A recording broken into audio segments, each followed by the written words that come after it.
L'ouragan Melissa, la tempête la plus puissante jamais enregistrée en Jamaïque, a frappé l'île le 28 octobre dernier. Le gouvernement a déclaré l'île en zone sinistrée, mais les routes bloquées, les lignes électriques coupées et les inondations généralisées ont entravé les opérations de sauvetage.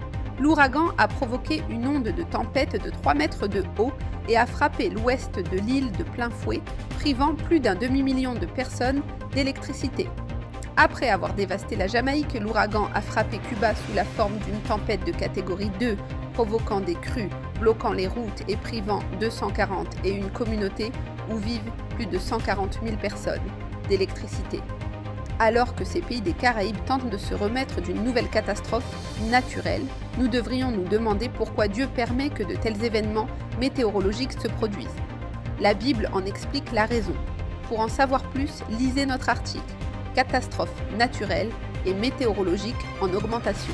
Quelques instants avant de rencontrer le président chinois Xi Jinping le 29 octobre, Donald Trump a annoncé sur Truth Social la reprise des essais nucléaires américains, qui commenceront immédiatement. Il a précisé qu'il s'agissait d'une réponse aux provocations de la Russie et de la Chine. Les États-Unis n'avaient jusque-là pas procédé à un essai nucléaire depuis 1992. Aujourd'hui, la menace d'une guerre nucléaire est plus grave que jamais. Personne n'a utilisé d'armes nucléaires dans une guerre depuis 80 ans, et la complaisance est donc naturelle. Pourtant, à l'heure actuelle, deux puissances nucléaires, la Russie et Israël, mènent des guerres d'envergure. Deux autres, l'Inde et le Pakistan, se sont affrontés il y a quelques mois.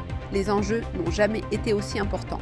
Pour en savoir plus sur le danger de la prolifération nucléaire et sur les conséquences de ces essais pour l'avenir de l'humanité, veuillez lire L'Armageddon nucléaire et À la porte.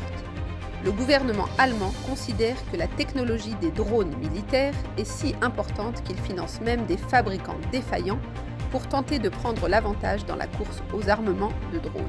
Le 31 octobre, le journal Bild a rapporté que le ministère allemand de la Défense avait attribué à 3 entreprises des contrats d'une valeur d'1 milliard de dollars pour la production de 12 000 drones kamikazes, en attendant l'approbation du Parlement. Un essai secret de drones aurait eu lieu à la fin du mois d'octobre sur une base militaire allemande à Münster.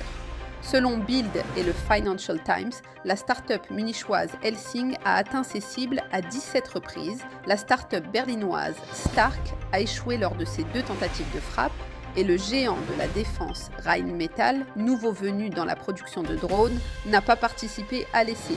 Le ministre de la Défense, Boris Pistorius, a annoncé plus tôt ce mois-ci que l'Allemagne prévoyait d'investir plus de 11 milliards de dollars dans les drones au cours des prochaines années. Ces investissements devraient stimuler l'innovation au sein de ces startups allemandes. Cette tendance pourrait transformer le champ de bataille de demain. Pour en savoir plus, lisez l'article de Gérald Fleury, rédacteur en chef de La Trompette, l'Allemagne s'arme pour la Troisième Guerre mondiale.